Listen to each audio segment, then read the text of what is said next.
Hello students, welcome to our YouTube channel Decode Class. Today we will discuss about a new topic, electrical capacitance. So watch carefully.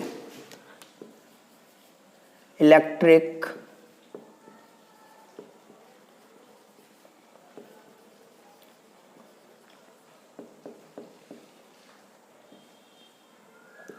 आज हम लोग बात करने जा रहे हैं इलेक्ट्रिकल कैपेसिटेंस। आप लोग कैपेसिटेंस वर्ड से एक तरह से पहले से ही परिचित हैं कहीं ना कहीं। कैपेसिटेंस एक तरह से कैपेसिटी का ही मतलब बोल सकते हैं कि कैपेसिटी का ही एक फॉर्म है। कैपेसिटी क्या होती है? किसी चीज की क्षमता, किसी चीज की स्ट्रेंथ, किसी चीज की पावर, राइट? वैसे ही कैपेसिटेंस भी होती है। आपकी जो डिफिनीशन है वो क्या है? Electrical capacitance. यहां से एक बात क्लियर हो जाती है कि बेटा ये कहीं ना कहीं इलेक्ट्रिक से कनेक्टेड है, राइट? और याद रहे अभी हम कौन सी यूनिट पढ़ रहे हैं, तो बेटा अभी हम लोग इलेक्ट्रोस्टैटिक्स में ही हैं। और इलेक्ट्रोस्टैटिक्स में आप जानते हैं कि हम चार्ज की स्टैटिक पोजीशन की स्टडी करते हैं। दैट्स मीन ये जो ये जो इलेक्ट्रिकल कैपेसिटेंस डिफिनीशन है ये काहे से रिलेट होगी? चार्ज के स्टोरिंग से रिलेटेड है। मतलब समझ रहे हैं? क्योंकि यहाँ चार्ज मूव नहीं हो रहा है तो इलेक्ट्रिक करंट की कोई बात ही नहीं हो सकती है। तो याद रहे इलेक्ट्रिकल कैपेसिटेंस किस चीज की कैपेसिटी होती है? तो this is the ability of storing charge of a conductor. मतलब किसी भी कंडक्टर के चार्ज स्टोर करने की जो एबिलिटी होती है that is called electrical capacitance of that conductor, right? यहां से एक तरह से ऐसे भी कह सकते हैं कि किसी भी कंडक्टर के इलेक्ट्रिक चार्ज कैरी करने की, स्टोर करने की जो पावर होती है, जो स्ट्रेंथ होती है, that is called electrical capacitance of that conductor, right? इसे हम लोग डिफाइन कैसे करते हैं? प्रैक्टिकली होता क्या है, जैसे बेटा आप मान लीजिए कि ये बोर्ड मेरा एक कंडक्टर है, हम इसको चार्ज प्रोवाइड करना स्टार्ट करते हैं, ठीक? मान लीजिए हम इसको पॉजिटिव चार्ज प्रोवाइड करते जा रहे हैं। तो जब हम इसको चार्ज प्रोवाइड करना स्टार्ट करेंगे तो मान लीजिए स्टार्टिंग में इसमें कोई भी चार्ज नहीं है, हम इसको धीरे से पॉजिटिव चार्ज दिए थोड़ा सा, ठीक? और जब देंगे चार्ज प्रोवाइड करेंगे तो हम पॉजिटिव चार्ज इसको कंटिन्यू देंगे। तो जैसे जैसे बेटा इसमें चार्ज इंक्रीज होगा तो आप जान रहे हैं इसमें पॉजिटिव चार्ज स्टोर हो रहा है और नया आने वाला चार्ज भी आपका क्या है? पॉजिटिव चार्ज ही है। तो ये नए चार्ज को क्या करेगा? रिपल करेगा, राइट? इसे ही अगर हम साइंटिफिक लैंग्वेज में बात करें तो इसे ही हम कहते हैं कि जब हम किसी कंडक्टर को चार्ज प्रोवाइड करते हैं या चार्जिंग पोजीशन पे ले जाते हैं, चार्ज करते हैं उसे, तो उसका पोटेंशियल इंक्रीज करता जाता है। और जब पोटेंशियल इंक्रीज करता है तो वो आने वाले नेक्स्ट चार्ज को क्या करता है? अपोज करता है। भाई आप जानते हैं कि जो पॉजिटिव चार्ज होता है वो high potential to low potential flow होता है, राइट ना? ठीक है, तो यहां से हम एक तरह से ये कह सकते हैं कि हमारा जो चार्ज होता है, किसी भी उसमें प्रोवाइड किया जाने वाला चार्ज उसके पोटेंशियल पे डिपेंड करता है। अगर उसका पोटेंशियल है तो उसे चार्ज कम दिया जा सकेगा, मतलब सॉरी, अगर किसी भी कंडक्टर का पोटेंशियल हाई है तो इसका मतलब उस पर चार्ज हाई है। अगर पोटेंशियल लो है तो इसका मतलब उस पर चार्ज भी लो है। भाई जब आप चार्ज धीरे धीरे इंक्रीज कर रहे थे तो आपका बेटा क्या हो रहा था? पोटेंशियल धीरे धीरे तो इंक्रीज कर रहा था, जो कि आने वाले नेक्स्ट चार्ज का अपोज कर रहा था, राइट? यहां से हम बोल सकते हैं कि charge in a conductor is directly proportional to the potential of that conductor, right? तो अगर हम लोग प्रोपोर्शनल रिमूव करते हैं तो आप जानते हैं बेटा वी यूज अ कांस्टेंट। तो हमारे पास इसका अपडेटेड वर्जन क्या आएगा? Q इक्वल से CV, ठीक है? जहां पे आपका जो C है इट इज अ कांस्टेंट, या बोले तो प्रोपोर्शनल कांस्टेंट है। ये क्या है? एक तरह से प्रोपोर्शनल कांस्टेंट है which is known as electrical capacitance of the conductor. Electrical capacitance of a conductor, ठीक है? This is known as electrical capacitance of the conductor. Right. तो अगर हम C की वैल्यू को डिफाइन करना चाहें तो हमारे पास C इक्वल्स क्या आ जाएगा, Q इक्वल्स V। तो आप अगर इलेक्ट्रिकल कैपेसिटेंस को डिफाइन करना चाहें तो आप ऐसे भी कह सकते हैं कि the ratio of charge stored in a conductor and the potential of that conductor is defined as electrical capacitance of that conductor। But ये डिफिनीशन थोड़ा सा कम सही लग रही है, तो अगर हम इसे ही थोड़ा सा और करें, अगर हम इसको ऐसा ले लें कि इफ हमारा पोटेंशियल क्या हो जाए, 1 वोल्ट हो जाए, let our potential is 1 volt, then C equals Q। तो हम इसको एक नए फॉर्म में एक्सप्लेन कर सकते हैं, क्या, the charge stored in a conductor is defined as its capacitance while the potential of the conductor is unit। मतलब भाई 1 वोल्ट को यूनिट ही बोलते हैं, तो हम ऐसे भी तो कह सकते हैं कि अगर किसी भी कंडक्टर का पोटेंशियल यूनिट है तो उसमें जो चार्ज स्टोर होगा वही बेटा आपका क्या कहा जाएगा, कैपेसिटेंस कहा जाएगा, राइट। मतलब हमने क्या कहा, the charge stored in a conductor is defined as its capacitance while the potential of the conductor is unit। तो हम लोग एक डिफिनीशन यहां से बना सकते हैं, एक डिफिनीशन हम यहां से भी बना सकते हैं, और एक डिफिनीशन बेसिकली हमने बताया कि this electrical capacitance is the ability of storing charge of a conductor. ठीक है, तो ऐसे भी, लेकिन अगर आप फर्स्ट लिखने के बाद पैराग्राफ चेंज करके ये वाली डिफिनीशन लिखें तो आपका आंसर द बेस्ट माना जाएगा, राइट। ओके, अब अगर हम यूनिट की बात करें, इसकी यूनिट की बात करें तो ध्यान दीजिएगा यूनिट के लिए। बेटा आपका फार्मूला क्या है, C equals Q upon V है, राइट। तो अगर C की हमें आगे बात करनी है तो Q क्या होगा आपका, Q की यूनिट, बेटा ये बताओ Q की यूनिट क्या होती है। तो Q की यूनिट क्या होती है, कूलाम होती है। Q की यूनिट हमारे पास क्या होती है, कूलाम, और V की यूनिट बेटा क्या होती है, वोल्ट। तो C की यूनिट क्या हो जाएगी बेटा आपकी, यूनिट ऑफ C जो होगी वो क्या कही जाएगी, कूलाम पर वोल्ट। इसे ही हम लोग क्या कहते हैं, फैराड के नाम से जानते हैं। The unit of electrical capacitance C is known as farad. आप ये मत समझिएगा कि ये C और ये C, बेटा एक्चुअली में ये C आपका कूलाम को रिप्रेजेंट कर रहा है, लेकिन ये C आपका कैपेसिटेंस के लिए हमने यूज किया हुआ है। वो तो मैं सिंबल एरो के फॉर्म में बना दे रहा हूं, आपको तो लाइन में लिखना होगा कि the unit of the capacitance is farad, right. तो ये फैराड होती है, बट प्रैक्टिकली हमने ये देखा कि हमारी जो फैराड है एक वेरी लार्ज यूनिट है। फैराड हमारी क्या है, एक लार्ज यूनिट है, और लार्ज यूनिट होने की वजह से हम लोग प्रैक्टिकली इसे यूज नहीं करते हैं। ठीक है, तो इसकी कुछ और यूनिट्स जो हैबिचुअली यूज की जाती हैं उनको हम लोग माइक्रोफैराड, नैनोफैराड और पिकोफैराड के नाम से जानते हैं। माइक्रो का मतलब होता है 10⁻⁻⁶ फैराड, नैनो का मतलब होता है 10⁻⁹ फैराड, और पिको का मतलब होता है बेटा 10⁻12 फैराड। ये बेटा यूनिट्स जो हैं कैपेसिटेंस की वो हैबिचुअली यूज की जाती हैं, क्लियर। लेकिन फैराड इसकी SI यूनिट होती है, SI यूनिट फैराड ही बोली जाएगी, लेकिन हैबिचुअली हम लोग ये यूनिट्स यूज करते हैं किसी भी कंडक्टर या मतलब कैपेसिटर की कैपेसिटेंस रिप्रेजेंट करने में, राइट। ठीक है, अब हम लोग आगे बढ़ते हैं। अगर आपसे कहा जाए कि यूनिट निकाल दीजिए बेटा, अगर आपसे कोई कह दे यूनिट ऑफ C, आप यूनिट कैपेसिटेंस की निकाल दीजिए, तो बेटा C इक्वल्स क्या होता है, Q अपॉन V होता है। और आप जानते हैं कि V इक्वल्स बेटा Q upon W upon Q होता है। V इक्वल्स क्या होता है, W अपॉन Q। हम लोगों ने पढ़ा है पोटेंशियल के डिफिनीशन में, वर्क डन अपॉन चार्ज। तो C इक्वल्स गौर से देखें, Q upon W upon Q हो जाएगा। ये बेटा W Q ऊपर जाएगा तो C इक्वल्स हो जाएगा हमारे पास Q square upon W, right. तो अगर हम क्या निकालना चाहें, वर्क डन कैलकुलेट करना चाहें, सॉरी यूनिट कैलकुलेट करना चाहें, यूनिट तो कर चुके हैं, डायमेंशन ऑफ कैपेसिटेंस। तो कैपेसिटेंस की डायमेंशन कैलकुलेट करने के लिए हमें क्यू स्क्वायर की डायमेंशन रखनी पड़ेगी, और क्यू की डायमेंशन आप जानते हैं 80 होती है, क्योंकि क्यू इक्वल्स बेटा आपके पास फार्मूला होता है आई टी। आई भी आपकी कौन सी है, फंडामेंटल क्वांटिटी है, और टी भी फंडामेंटल क्वांटिटी है।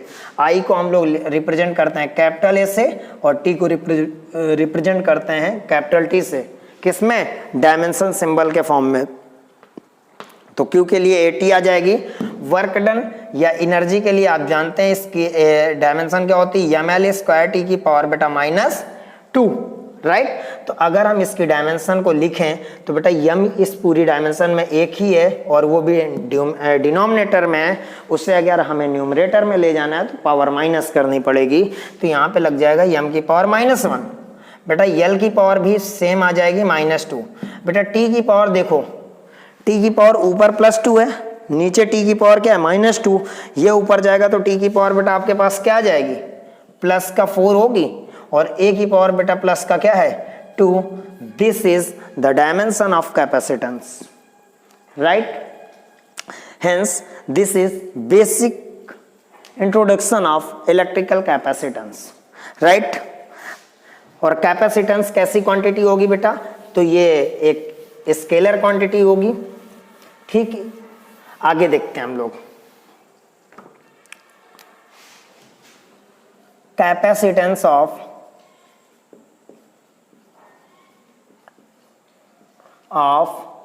An isolated charged spherical conductor, spherical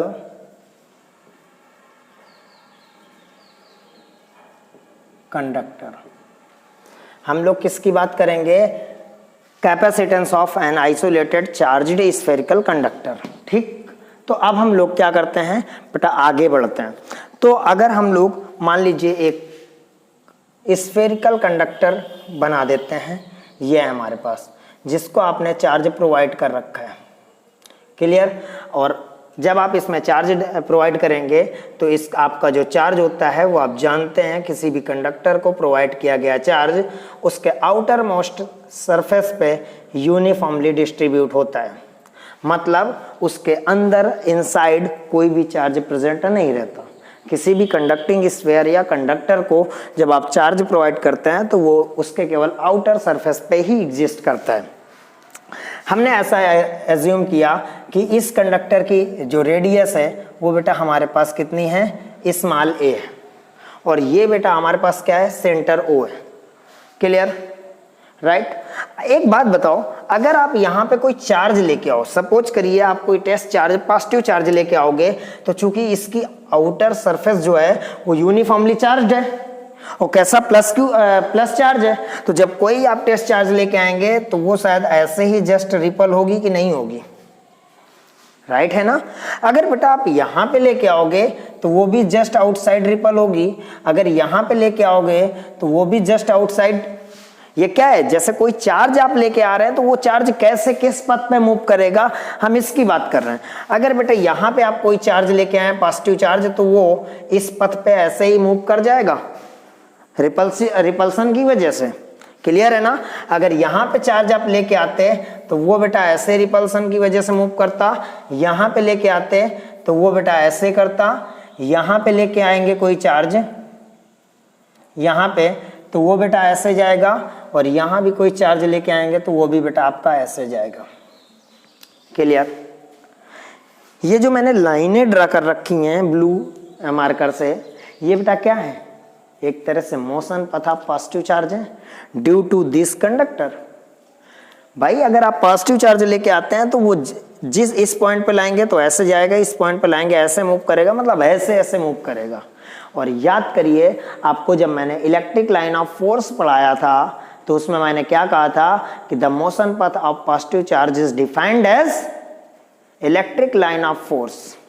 मतलब किसी भी इलेक्ट्रिक फील्ड में कोई भी पॉजिटिव चार्ज जिस पथ पर मूव करेगा वो क्या होंगी, इलेक्ट्रिक फील्ड लाइंस। तो बेटा ये सारी की सारी एक्चुअल में क्या है, इलेक्ट्रिक फील्ड लाइंस है, ठीक है। अगर बेटा इन इलेक्ट्रिक फील्ड लाइंस को हम बैक ड्रा करें तो बेटा हम ये ऑब्टेन करते हैं कि ये हमारी फील्ड लाइंस सारी की सारी कहाँ से होके पास हो रही हैं, हमारी सेंटर से पास हो रही हैं। कहाँ से होके पास हो रही हैं बेटा, सेंटर से। और सेंटर से अगर हमारी फील्ड लाइंस सारी की सारी इनकमिंग फील हो रही हैं तो इसका मतलब क्या है कि हम यहाँ पे जितना भी चार्ज है, पूरे सरफेस पे जितना भी चार्ज है, उस पूरे चार्ज को हम इसके सेंटर पे एज्यूम मान सकते हैं। हम ऐसा एज्यूम कर सकते हैं कि हमारा टोटल चार्ज कहाँ पे कंसंट्रेटेड है, सेंटर पे। क्योंकि आपको जानते हैं, आपको मैंने ही बताया था कि किसी भी आइसोलेटेड चार्ज की वजह से जो इलेक्ट्रिक फील्ड लाइंस होती हैं पॉजिटिव चार्ज की वजह से वो क्या होती हैं बेटा, डाइवर्जिंग नेचर की होती हैं। और यहाँ पे सारी की सारी फील्ड लाइंस स्ट्रेट हैं पहली बात तो, और दूसरा डाइवर्जिंग नेचर की हैं। तो हम इस स्फेरिकल कंडक्टर को, चार्ज्ड स्फेरिकल कंडक्टर को ऐसा एज्यूम कर सकते हैं कि इसका पूरा का पूरा चार्ज इसके सेंटर ओ पर कंसंट्रेटेड है, राइट। अगर हम ऐसा मान लें तो हमारा पोटेंशियल क्या होगा, ध्यान दीजिए, potential at the surface of conductor, मतलब हम अगर इसके कंडक्टर के सरफेस पर अगर पोटेंशियल ऑब्टेन करना चाहें तो बेटा बाय द फार्मूला, हमारे पास फार्मूला क्या होगा, तो बेटा आपको मैंने पढ़ाया है किसी भी पॉइंट चार्ज की वजह से इलेक्ट्रोस्टैटिक पोटेंशियल क्या होता है, V = 1/4πε0 Q/R, राइट। और यहाँ पे भी हमने टोटल चार्ज को कहाँ पे माना है, सेंटर पे, तो V = हमारा 1/4πε0 आ जाएगा। Q की जगह बेटा आपने चार्ज Q ही प्रोवाइड किया था, इस स्फीयर को चार्ज कितना प्रोवाइड किया था, +Q, और रेडियस क्या है बेटा, A है। मतलब इस सेंटर पर अगर ये पूरा चार्ज +Q है तो इससे स्मॉल a डिस्टेंस पर पोटेंशियल क्या होगा, ये। क्लियर। आगे, if the capacitance of the conductor अगर कंडक्टर की कैपेसिटेंस बेटा क्या है, इज C। अगर हम ऐसा मान लें कि हमारे कंडक्टर की कैपेसिटेंस या स्फेरिकल कंडक्टर की कैपेसिटेंस C है, तो बाय द फार्मूला आपने अभी फार्मूला पढ़ा, C इक्वल्स बेटा आपके पास क्या होता है, Q/V होता है, राइट। तो अगर आप इसमें Q तो Q रहेगा, V की जगह वैल्यू रख दे तो 1/4πε0 बेटा नीचे क्या आएगा, Q/A आएगा। और गौर से देखिए Q से Q कैंसिल, तो जब Q से Q कैंसिल हो जाएगा तो आपके पास C की वैल्यू क्या आ जाएगी, 4πε0 × A, and this is the formula of the capacitance of an isolated charged spherical conductor। मतलब कोई भी अगर स्फेरिकल कंडक्टर है और उसकी रेडियस स्मॉल a है तो उसकी capacitance can be represented as the formula. Clear, ठीक। ये डेरिवेशन तो हो गया। अब थोड़ा सा एक बार थोड़ा सा और आगे बढ़ते हैं। देखिए,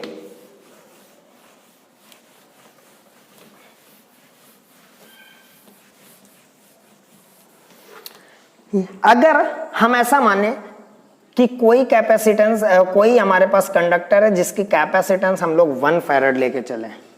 अच्छा हाँ, 1 फैराड की हम लोगों ने डिफिनीशन नहीं पढ़ी, तो 1 फैराड की डिफिनीशन जैसे C इक्वल बेटा क्या था, Q/V था।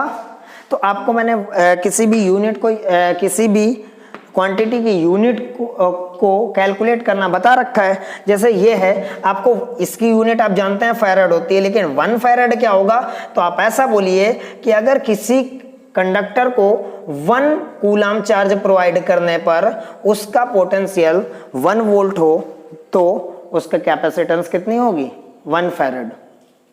If the potential of any conductor is unit at providing it a charge of 1 coulomb, then the capacitance of the conductor will be 1 farad, right। ठीक। अब अगर हम बेटा बात करें कि हमारी, मान लीजिए कोई कंडक्टर है, स्फेरिकल कंडक्टर, उसकी कैपेसिटेंस 1 है। 1 फैराड कैपेसिटेंस वाले कंडक्टर की रेडियस कितनी होगी, हम ये कैलकुलेट करना चाह रहे हैं। तो देखिए, तो बाय द फार्मूला अगर हम लगाएं, बाय द फार्मूला, तो बाय द फार्मूला जब हम बात करेंगे तो सी इक्वल्स बेटा हमारे पास क्या है 4 पाई एप्सिलॉन नॉट इंटू ए है। तो अगर हमें रेडियस कैलकुलेट करना है ए, तो हमारे पास क्या आ जाएगा सी अपॉन 4 पाई एप्सिलॉन नॉट आ जाएगा। अब बेटा आपने सी क्या ले रखा है 1, तो आप ए की वैल्यू जब निकालेंगे तो ये आ जाएगा 1 upon 4 pi epsilon not, right. 1 upon 4 pi epsilon not की वैल्यू आप जानते हैं कितनी होती है 9 इंटू 10 की पावर 9, और ये क्या होगा मीटर। इसका मतलब समझ में आ रहा है, इसका मतलब ये है कि अगर कोई कंडक्टर है स्फेरिकल कंडक्टर और उसकी रेडियस 9 इंटू 10 की पावर 9 मीटर है, तब उसकी कैपेसिटेंस कितनी होगी 1 फैरड। यहां से आपको थोड़ा सा एक्सपीरियंस हुआ होगा कि फैरड जो होती है हमारी कितनी लार्ज यूनिट है। आपकी अर्थ की रेडियस बेटा इतनी नहीं है, अर्थ की रेडियस आपकी 6.37 इंटू 10 की पावर 6 मीटर है, और ये उससे अप्रोक्सीमेट 1000 टाइम्स बढ़ ज्यादा है। तो आप खुद बताइए क्या इतनी लार्ज रेडियस का कोई कंडक्टर बना पाना पॉसिबल है? नहीं है। बट फिर भी अभी 2 साल पहले यूपी बोर्ड ने अपने पेपर में पूछा था कि how can you put a capacitor of 2 farad in अलमीरा। मतलब आप 2 फैरड कैपेसिटेंस वाले कैपेसिटर को किसी अलमारी पर कैसे पुट अप कर सकते हैं। तो समझ रहे हैं ना। तो आप अपना कॉन्सेप्ट क्लियर रखे, सामने वाला कुछ भी पूछे आपको अपने जवाब पे विशेष ध्यान रखना है। आपको अगर ये बात क्लियर है तो आप समझ जाएंगे कि the capacitor of the capacitance 2 farad can't be made, या कांट पॉसिबल ही नहीं है, वो बनाया ही नहीं जा सकता। तो अलमारी पे कैसे रखेंगे बेटा, क्योंकि उसका शेप या साइज जो होगा वो इतना ह्यूज होगा कि उसे बनाया ही नहीं जा सकता। बात समझ गए ना। तो यहां से ये चीज आपको क्लियर होनी चाहिए कि हमारा कैपेसिटेंस की जो फैरड यूनिट होती है वो कितनी लार्ज होती है। ठीक है, अगर इसी के साथ हम अब बात कर लेते हैं कैपेसिटेंस ऑफ अर्थ की, कैपेसिटेंस ऑफ अर्थ की, कि हमारी अर्थ की कैपेसिटेंस क्या होती है। तो अर्थ की कैपेसिटेंस अगर बात करें तो बेटा आप जानते हैं रेडियस ऑफ अर्थ कितनी होती है 6.37 इंटू 10 की पावर 6 मीटर होती है। जब बेटा इसको इस फार्मूले में रखते हैं तो सी की वैल्यू आती है 711 माइक्रोफैरड आती है। तो याद रखिएगा, कई बार ये भी पूछा जाता है कि कैपेसिटेंस ऑफ अर्थ कितनी होती है, तो 711 माइक्रोफैरड होती है। कैलकुलेट कैसे करेंगे तो बेटा ए की जगह हम 6.37 या 6.4 रख दीजिए अप्रोक्सीमेट, इंटू 10 की पावर 6 मीटर रख देते हैं, मल्टीप्लाई वगैरह कर लेते हैं, हमारी ये वैल्यू आ जाती है। राइट, आज की क्लास के लिए बेटा हम कैपेसिटेंस की इतनी ही इंफॉर्मेशन रखते हैं।